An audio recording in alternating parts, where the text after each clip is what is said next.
ಪ್ರಕೃತಿಯ ವಿಸ್ಮಯದ ಗುಹಾಲಯದಲ್ಲಿ ಉದ್ಭವಲಿಂಗದ ದರ್ಶನದೊಂದಿಗೆ ಉದ್ಭವ ಗಂಗೆಯಿಂದ ಶಿವಲಿಂಗದ ಅಭಿಷೇಕದ ಅವಕಾಶ ದೊರೆತರೆ ಇಂತಹದೊಂದು ಕ್ಷೇತ್ರವೇ ನೆಲ್ಲಿತೀರ್ಥ. ಸಾಹಸ ಪ್ರವೃತ್ತಿಯೊಂದಿಗೆ ಜನ್ಮದಿಂದ ಅಂತ್ಯದವರೆಗಿನ 18 ಅವಸ್ಥೆಗಳನ್ನು ಪರಿಚಯಿಸಿ ಶಿವಲಿಂಗದ ದರ್ಶನಕ್ಕೆ ಅವಕಾಶ ಕಲ್ಪಿಸುವ ನೆಲ್ಲಿತೀರ್ಥದ ಕುರಿತು ಒಂದು ವರದಿ.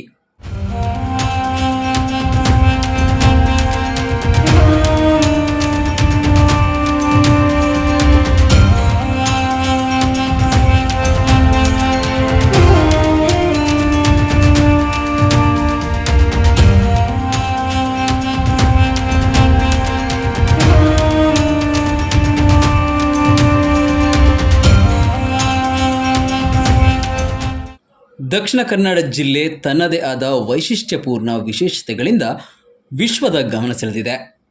ಅದರಲ್ಲಿ ನೆಲ್ಲಿತೀರ್ಥವು ಒಂದು.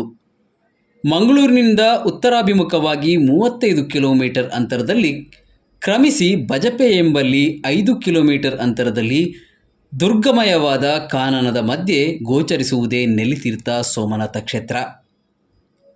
ತನ್ನ ವಿಶಿಷ್ಟತೆಯಿಂದಲೇ ಖ್ಯಾತಿ ಪಡೆದ ಗುಹಾ ದೇವಾಲಯ ನೆಲ್ಲಿತೀರ್ಥ. ಇಲ್ಲಿಯ ಸೋಮನಾಥೇಶ್ವರ ದೇವಾಲಯದಲ್ಲಿ ಶಿವರಾತ್ರಿಯ ವಿಶೇಷ ಪೂಜೆ, ಸಿಯಾಲಾಭಿಷೇಕ, ತೀರ್ಥಸ್ನಾನ ನಡೆಯುತ್ತದೆ. ಆದರೆ ಈ ಕ್ಷೇತ್ರಕ್ಕೆ ಬರುವ ಭಕ್ತಾದಿಗಳಿಗೆ ಕೈಬೀಸಿ ಕರೆಯುವುದು ಇಲ್ಲಿಯ ವಿಸ್ಮಯ ಗುಹಾಲಯ. ವರ್ಷದಲ್ಲಿ ಕೇವಲ 6 ತಿಂಗಳು ಮಾತ್ರ ಈ ಗುಹಾಲಯಕ್ಕೆ ಪ್ರವೇಶ ಇರುತ್ತದೆ. ಕ್ಷೇತ್ರದ ಕೆರೆಯಲ್ಲಿ ಮಿಂದು ದೇವರಲ್ಲಿ ಸಂಕಲ್ಪ ಮಾಡಿಯೇ ಗುಹೆ ಪ್ರವೇಶಿಸಬೇಕು. ಮಂದದೀಪದ ಬೆಳಕಿನಲ್ಲಿ ಗುಹೆಯನ್ನು ಪ್ರವೇಶಿಸುವ ಆ ಅನುಭವವೇ ರೋಮಾಂಚನ.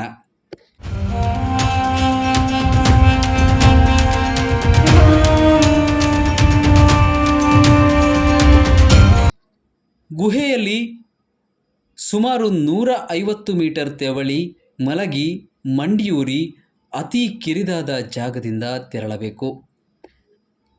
ಇದು ಜನನದಿಂದ ಅಂತ್ಯದವರೆಗಿನ 18 ಅವಸ್ಥೆಗಳನ್ನು ಸೂಚಿಸುತ್ತದೆ. ತಾಯಿಯ ಹೊಟ್ಟೆಯಲ್ಲಿನ ಗರ್ಭಾವಸ್ಥೆಯ ಶಿಶುವಿನ ರೀತಿ ಕುಳಿತು ಗುಹೆಯಲ್ಲಿ ಇಳಿಯಬೇಕು. ವಸುಂಧರೆಯ ಗರ್ಭವನ್ನು ಪ್ರವೇಶಿಸಿದಂತೆ ಶಿಶುವಿನ ಜನನದ ಧಾರಾಭ್ಯ ವಿವಿಧ ಬೆಳವಣಿಗೆಯ ಹಂತದ ರೀತಿಯಲ್ಲಿ ಹೊಟ್ಟೆ ಎಳೆಯುವುದರಿಂದ ಕುಕ್ಕುರುಗಾಲು ಅಂಬೆಗಾಲು ಇಡುವವರೆಗೆ ನಾನಾ ರೀತಿಯ ಅವಸ್ಥೆಗಳ ಅನುಭವ ಭಕ್ತಾದಿಗಳಿಗೆ ಇಲ್ಲಿ ಆಗುತ್ತದೆ. ಇದ್ದಂತೆ ವಿಶಾಲವಾದ ಜಾಗ ಗೋಚರಿಸುತ್ತದೆ. ಗುಹೆಯ ಒಂದು ಭಾಗದಲ್ಲಿ ಉದ್ಭವ ಈಶ್ವರನ ಲಿಂಗ ದರ್ಶನ. ಆದರೆ ಇದೆಲ್ಲ ಕೇವಲ ದೀಪದ ಬೆಳಕಿನಲ್ಲಿ. ಉದ್ಭವ ಲಿಂಗದ ದರ್ಶನದೊಂದಿಗೆ ಉದ್ಭವ ಗಂಗೆಯಿಂದಲೇ ಭಕ್ತರು ಲಿಂಗಕ್ಕೆ ಅಭಿಷೇಕ ಮಾಡುವ ಅವಕಾಶ ಇಲ್ಲಿದೆ. ಅದಲ್ಲದೆ ಗುಹೆಯಲ್ಲಿ ಜಬಾಲಿ ಮಹರ್ಷಿ ತಪಸ್ಸಿಗೆ ಕುಳಿತ ಸ್ಥಳವಿದ್ದು ಶಿವಲಿಂಗಕ್ಕೆ ಪೂಜೆಗೈದು ತೀರ್ಥ ಸ್ನಾನ ಮಾಡಿದರೆ ರೋಗ ರುಜಿನಗಳೆಲ್ಲ ಗುಣವಾಗುತ್ತದೆ, ಇಷ್ಟಾರ್ಥಗಳು ಸಿದ್ಧಿಸುತ್ತದೆ ಎನ್ನುವುದು ಈ ಕ್ಷೇತ್ರದ ಮಹಾತ್ಮೆ. ಈಗ ಇರುವ ಸೋಮನಾಥ ದೇವಾಲಯವು ಗತಕಾಲದ ಕುರುಹಾಗಿ ಉಳಿದು ನಿಂತಿದೆ. ಗರ್ಭಗುಡಿಯಲ್ಲಿರುವ ಶಿವಲಿಂಗವು ಶುದ್ಧ ಸಾಲಿಗ್ರಾಮ ಶಿಲೆಯಾಗಿದ್ದು ಅರ್ಧನಾರೀಶ್ವರವಾಗಿ ಸ್ಫಟಿಕದಂತೆ ಹೊಳೆಯುತ್ತದೆ. ಹಿಂದೆ ಪುತ್ತಿಗೆಯ ಚೌಟರ ಆಳ್ವಿಕೆಯ ಒಳಪಟ್ಟ ಈ ದೇವಾಲಯವು ಗತ ಸ್ಮರಣೀಯ ಕೆಲವು ಕುರುಹಗಳನ್ನು ಮಾತ್ರ ಒದಗಿಸುತ್ತದೆ. ಅವುಗಳಲ್ಲಿ ಮುಖ್ಯವಾದವು ಅರಸು ಮಂಚ, ಅರಸುಳೆ ಮಂಟಪ ಹಾಗೂ ಕ್ಷೇತ್ರಪಾಲ ಕಟ್ಟೆಯ ಎದುರು ಇರುವ ಜೀನ ವಿಗ್ರಹ. ಗುಹಾಲಯದಲ್ಲಿ ಈಶ್ವರಲಿಂಗ ಆಳೆತ್ತರದಲ್ಲಿದೆ. ಲಿಂಗವನ್ನು ಸುತ್ತುವರೆದು 2 ಕವಲುಗಳಾಗಿ ಧುಮುಕುವ ತೀರ್ಥಧಾರೆ ಇಲ್ಲಿ ಒಂದು ಸುಂದರ ಸರೋವರವನ್ನು ಸೃಷ್ಟಿಸಿದೆ. ಸರೋವರದಲ್ಲಿ ಸೊಂಟ ಮಟ್ಟದ ನೀರು ನಿಲ್ಲುತ್ತದೆ. ಸರೋವರದ ಸುತ್ತಲೂ ಇರುವ ಬಣ್ಣ ಬಣ್ಣದ ವಿವಿಧ ಆಕಾರದ ಕಲ್ಲುಗಳು ಭಕ್ತಾದಿಗಳ ಪ್ರವಾಸಿಗರ ಕೈಯೇರಿ ಮನೆ ಸೇರುತ್ತದೆ. ಅರ್ಚಕರು ಲಿಂಗಕ್ಕೆ ಪೂಜೆ ಸಲ್ಲಿಸಿದ ನಂತರ ಭಕ್ತಾದಿಗಳು ಸರದಿಯಂತೆ ಅಥವಾ ತಂಡವಾಗಿ ತೀರ್ಥ ಅಬ್ಬಿಗೆ ತಲೆ ಕೊಡಲು ಆರಂಭಿಸುತ್ತಾರೆ. ಇದು ರೂಢಿ. ತೀರ್ಥಸ್ನಾನದ ಸುಖ ಸಂತೋಷ ಅವರ್ಣನೀಯ. ಯಾವುದೇ ಭಯವಿಲ್ಲದೆ ಸುಸಜ್ಜಿತ ಸಮೃದ್ಧ ಗುಹಾಲಯವಿದು. ಈ ಗುಹಾಲಯ ಪ್ರವೇಶ ತೀರ್ಥಸ್ನಾನಕ್ಕೆ 500ಕ್ಕೂ ಹೆಚ್ಚು ವರ್ಷಗಳ ಇತಿಹಾಸವಿದೆ. ಆದರೆ ಈವರೆಗೆ ಯಾವುದೇ ಅವಘಡ ಸಂಭವಿಸಿದ ದಾಖಲೆಗಳಿಲ್ಲ. ಇಲ್ಲಿರುವ ಲಿಂಗ ಅತ್ಯಂತ ಸುಂದರ. ಇದು ಯಾರೂ ಸ್ಥಾಪಿಸಿದ್ದಲ್ಲ, ಉದ್ಭವಲಿಂಗ ಎಂದು ಹೇಳಲಾಗಿದೆ. ನಿಸರ್ಗ ದೇವತೆಯ ಗರ್ಭ ಸಂಜಾತ ಶಂಕರನೀತ. ಗುಹೆಯ ಅರ್ಧ ಭಾಗದಲ್ಲಿ ಘಲಕ್ಕೆ ಜಾಬಲಿ ಮಹರ್ಷಿ ತಪಸ್ಸಿಗೆ ಕುಳಿತಿದ್ದ ಚಿಕ್ಕ ಚೊಕ್ಕ ಸ್ಥಳವಿದೆ. ಭಕ್ತಾದಿಗಳು ಈ ಪೀಠಕ್ಕೆ ವಿಶೇಷ ಪೂಜೆ ಸಲ್ಲಿಸುತ್ತಾರೆ. ಗುಹೆಯ ಒಳಭಾಗದಲ್ಲಿ ಸಣ್ಣ ಸಣ್ಣ ಹಲವಾರು ಗುಹೆಗಳು ಕಾಣಿಸುತ್ತವೆ. ಇವೆಲ್ಲವೂ ಕಣ್ಣು ಹಾಯಿಸುವವರೆಗೂ ಕಂಡು ಮುಂದೆಯೂ ತನ್ನ ಅಸ್ತಿತ್ವವಿರುವ ಸೂಚನೆ ನೀಡುತ್ತದೆ.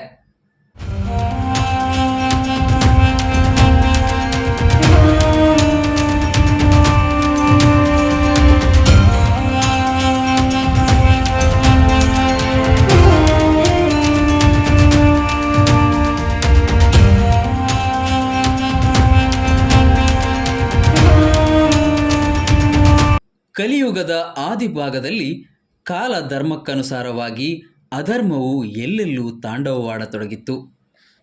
ಪರಶುರಾಮ ಕ್ಷೇತ್ರದಲ್ಲಿ ಅನೀತಿ, ಅತ್ಯಾಚಾರಗಳು, ಕೊಲೆ ಸುಲಿಗೆ ಹೆಚ್ಚಾಗಿ ಜನಸಾಮಾನ್ಯರ ಬದುಕು ದುಸ್ತರವಾಗತೊಡಗಿತ್ತು.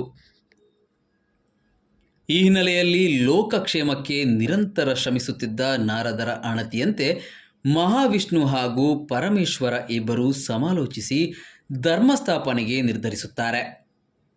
ಫಲ್ಗುಣಿ ನದಿಯ ಉತ್ತರಕ್ಕೆ ಹಾಗೂ ನಂದಿನಿ ನದಿಯ ಪೂರ್ವಕ್ಕೆ ಇರುವ ಪರಶುರಾಮ ಕ್ಷೇತ್ರಕ್ಕೆ ಒಳಪಟ್ಟ ಪ್ರದೇಶದಲ್ಲಿ ಧರ್ಮವನ್ನು ಸ್ಥಾಪಿಸಿ ಶಾಂತಿಯನ್ನು ನೆಲೆಗೊಳಿಸಲು ತನ್ನ ಕಿಂಕರ ವಾಸುಕಿಯ ನೇತೃತ್ವದಲ್ಲಿ ಪರಶಿವನ ಗಣಗಳಾದ ರಕ್ತೇಶ್ವರಿ, ಕ್ಷೇತ್ರಪಾಲ, ನಂದಿಗೊಂಡ, ವಾರಾಹಿ, ಬಾರ್ಬರಕ, ಪಾಷಾಣಮೂರ್ತಿ ಅವರನ್ನು ಭೂಲೋಕಕ್ಕೆ ಕಳುಹಿಸುತ್ತಾರೆ. ಆದರೆ ಕಾಲಕ್ರಮೇಣ ಇವರಲ್ಲಿ ಅಹಂಕಾರ ತಲೆದೂರಿ ಈಶ್ವರನಿಗಿಂತಲೂ ತಾವು ಶ್ರೇಷ್ಠರು ಎಂಬ ದುರಹಂಕಾರದಿಂದ ಮೆರೆಯುತ್ತಾರೆ. ಇನ್ನೊಂದೆಡೆ ಅರುಣಾಸುರನ ದೌರ್ಜನ್ಯ ಮಿತಿಮೀರಿದಾಗ ನಾರದರ ಅನತಿಯಂತೆ ಕಾಶಿಯಿಂದ ಮಹರ್ಷಿ ಜಾಬಲಿ ಈ ಕ್ಷೇತ್ರಕ್ಕೆ ಬರುತ್ತಾರೆ. ಅರುಣಾಸುರನ ಸಂಹಾರ ತ್ರಿಮೂರ್ತಿಗಳಿಂದ ಸಾಧ್ಯವಾಗದಾಗ ಆದಿಶಕ್ತಿಗಳಿಂದ ಒಲಿಸಿಕೊಳ್ಳಲು ಈ ಪ್ರದೇಶದಲ್ಲಿರುವ ವಿಸ್ಮಯ ಗುಹೆ ಪ್ರವೇಶಿಸಿ ಕಠೋರ ತಪಸ್ಸಿಗೆ ಕುಳಿತು ಬಿಡುತ್ತಾರೆ. ಈ ಸಂದರ್ಭದಲ್ಲಿ ಅಹಂಕಾರದಿಂದ ಮೈಮರೆತಿದ್ದ ಗಣಾದಿಗಳ ಮನಪರಿವರ್ತನೆಗೊಂಡು ಜಾಬಲಿಯ ತಪಸ್ಸಿಗೆ ಭಂಗ ಬರದಂತೆ ಗುಹೆಯ ಸುತ್ತಲೂ ಕಾಯುತ್ತಾರೆ. ಜಾಬಲಿ ಮಹರ್ಷಿಯ ತಪಸ್ಸಿಗೆ ಉಳಿದ ಆದಿಶಕ್ತಿಯು ನಂದಿನಿಯ ಕಟಿ ಪ್ರದೇಶದಲ್ಲಿ ಬೃಹತ್ ಬಂಡೆಯೊಳಗಿನಿಂದ ಭ್ರಮರಿ ರೂಪದಲ್ಲಿ ಅವತರಿಸಿ ಅರುಣಾಸುರ ಹಾಗೂ ಸಮಸ್ತ ರಾಕ್ಷಸ ಸಮೂಹವನ್ನು ನಾಶ ಮಾಡಿ ದುರ್ಗಾ ಪರಮೇಶ್ವರಿಯಾಗಿ ರಾರಾಜಿಸುತ್ತಾಳೆ. ಈ ಹಿನ್ನೆಲೆಯಲ್ಲಿ ನೆಲ್ಲಿತೀರ್ಥ ಗುಹಾಲಯಕ್ಕೂ ಹಾಗೂ ಕಟೀಲು ಶ್ರೀ ದುರ್ಗಾ ಪರಮೇಶ್ವರಿ ಕ್ಷೇತ್ರಕ್ಕೂ ಅನನ್ಯ ಸಂಬಂಧ. ಗುಹೆಯೊಳಗೆ ತೇಗ ಗಂಧದ ಉಂಡೆಯಂತಹ ಕೆಂಪಗಿನ ಮಣ್ಣಿನ ರಾಶಿ ಇಲ್ಲಿ ಬರುವವರಿಗೆಲ್ಲರಿಗೂ ಇದುವೇ ಗಂಧ ಪ್ರಸಾದ. ತೀರ್ಥ ಸ್ನಾನದ ಬಳಿಕ ಹಣೆಗೆ ಹಚ್ಚಿಕೊಳ್ಳುವುದಲ್ಲದೆ ಮನೆಗೂ ಕೊಂಡೊಯ್ಯುತ್ತಾರೆ. ಗುಹಾಲಯದ ಒಳ ಮೇಲ್ಭಾಗವನ್ನು ಕಂಡರೆ ವೈವಿಧ್ಯಮಯ ಚಿತ್ತಾರಗಳು ಚಿತ್ತಾಕರ್ಷಕವಾಗಿ ಮೂಕವಿಸ್ಮಿತರನ್ನಾಗಿಸುತ್ತದೆ. ಗುಹಾಲಯದಲ್ಲಿ ಒಮ್ಮೆಯೇ 100 ಜನ ನಿಂತುಕೊಳ್ಳುವ ಅವಕಾಶವಿದೆ. ಪ್ರಕೃತಿಯ ಆರಾಧಕರು ಪ್ರಕೃತಿಯ ವಿಸ್ಮಯದಲ್ಲಿಯೇ ಆತ್ಮಲಿಂಗದ ದರ್ಶನ ಈ ನೆಲ್ಲಿತೀರ್ಥದ ವೈಶಿಷ್ಟ್ಯ.